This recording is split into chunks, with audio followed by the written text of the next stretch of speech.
What's up everybody, Alex here and welcome to the Dota Underlords Best Builds of the Week, the weekly series where I show you guys top 5 meta builds to help you rank up in Dota Underlords. Now this week is an exciting week because we just got a balance patch which made a lot of adjustments, but one of the primary adjustments that was made was an improvement to mages. Now you might be thinking, Alex, mages got brought down from 75% bonus damage to 70. How's that a buff? Well, the buff is in Crystal Maiden and Friendly Fire, high damage dealing Hobgen. Crystal Maiden has been buffed very significantly. The result of that is that Crystal Maiden will be able to hold the early game much better for mage composition players. Also, the reduction of cooldown on Friendly Fire, something that I had been asking for in my videos for like 2 months, finally happened. It finally happened, and I can't be more excited because Friendly Fire Hobgen is now at least usable in the meta. And remember, Friendly Fire and Implosion both benefit from the 70% and 35% bonus from the mages. Now, everything you see here, every single unit benefits from the mage bonuses of 35 and 70%.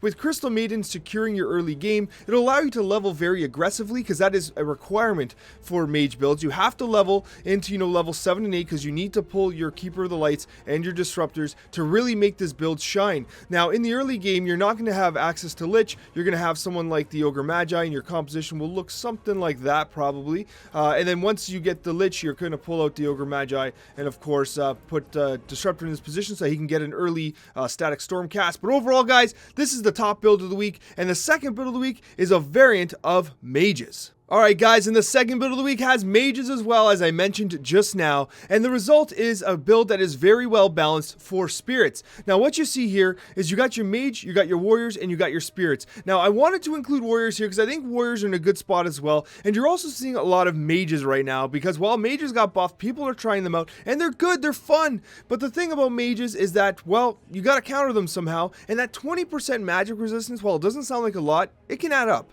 It's the reason why knights, for instance, counter mages because they just do not take enough damage. They don't get blown up by that burst damage that mages are capable of. However, this build here, you're running spirits, right? You're even running multiple spirits if possible. It's a really good balanced build because you're getting the 35% magic bonus. You have the extra 9 armor from your tanks up front. You're getting Ravage from the Tide Hunter. You're getting the armor reduction from Slide Hunter, and you got the Earth Spirit who's tanky as well. You got your spirit bonus. You got multiple spirits out here, a total of 5 spirits.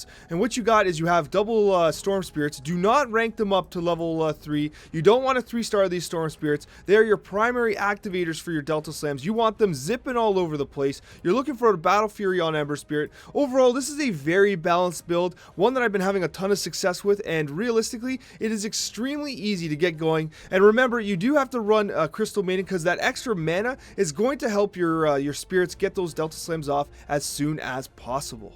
With Voids, Vigilance, and Hunters getting nerfed, the result of that is you're seeing much less comps that are focus firing and using Voids with good effectiveness. That means that Brawnies and Brutes are back. This is one of those builds that can have so much potential to completely steamroll, especially with good RNG in the early game. If you're offered, units like Beastmaster, Bristleback, even Snapfire in the early game, Magnus even, that it gives you the opportunity to really start steamrolling that early game, build up the Brawny kills, which really helps to just kind of solidify your mid and late game. Once Brawny gets rolling, even the top tier mage builds cannot do enough damage to take those Brawnies down. And you're going to be running Hobgen here. You're going to be running Let's Go Crazy Hobgen, not Friendly Fire Hobgen. This is the build, the other two builds you'd use high damage dealer Hobgen. We're using support damage dealing Hobgen because Let's Go Crazy is perfect for this build because with Brawnies and Brutes, remember, Brutes are going to be reducing the amount of incoming damage that the Brawnies are getting, and Brawnies are maximizing their health. The result of that are very long drawn out fights, and I go with the 2 druids here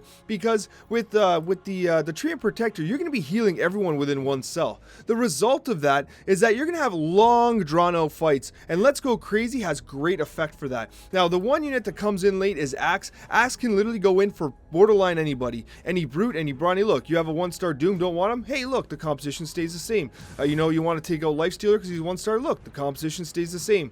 Realistically, you can put him in for pretty much anybody, whoever your weakest unit is, and it is an immediate power spike for your team. So I recommend you take a look out for Axe. You're going to be leveling up relatively aggressively here because you want to fill your board with as many Brawnies as you can, and you want to really push your advantage in the early game in order to rack up as many Brawny kills as possible. Now, I know you're thinking, Alex, your top 2 builds of the week were both mage-inspired compositions. How do I counter that? Everyone's using mages in the meta right now. Well, the way you counter that is with knights, healers, and trolls. The reason for this is because knights will naturally get a very high amount of physical and magical resistance, 25%.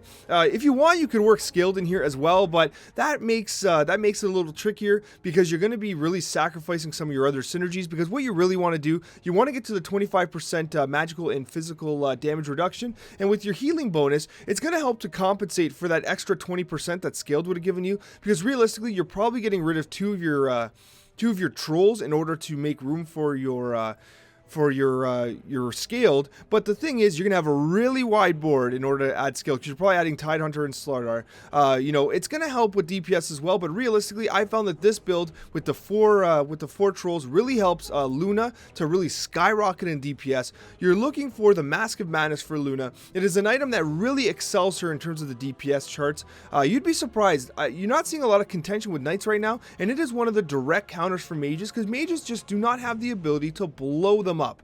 You have a few options here. I do like an Essex in this build, healing support in Essex. You can also go healing and stealing Eno, great option as well. Anyone that heals is fantastic as well. I don't recommend Jul in these builds because running Jul with the knights can be a little tricky. I recommend this setup because no matter what happens, every knight is going to have the knight bonus, so it helps to kind of maintain their synergy. They're all within one cell of each other. Once you add Jul, you got to add them somewhere in the middle like this, and then suddenly you have knights that are split up, and there's a chance based on how they move. It's up to you. If you like Jul, you can definitely run Jul. It's up to you. But anyways, this is a build that helps to counter the mages because of the natural magic resistance provided by the knights and the amount of DPS provided to the knights by the trolls. Moreover, the last thing that's worth mentioning here is you have a stun in the Witch Doctor, which is going to help disrupt channeled abilities like Keeper of the Light's cast. So a very good build if you're seeing lots of mages. So let's say knights are contested and everyone else is going mages and you're looking for a way to counter this meta. Well, this is a build that I've come up with that helps you do exactly that. And what you've got here is you've got spirits and assassins and voids.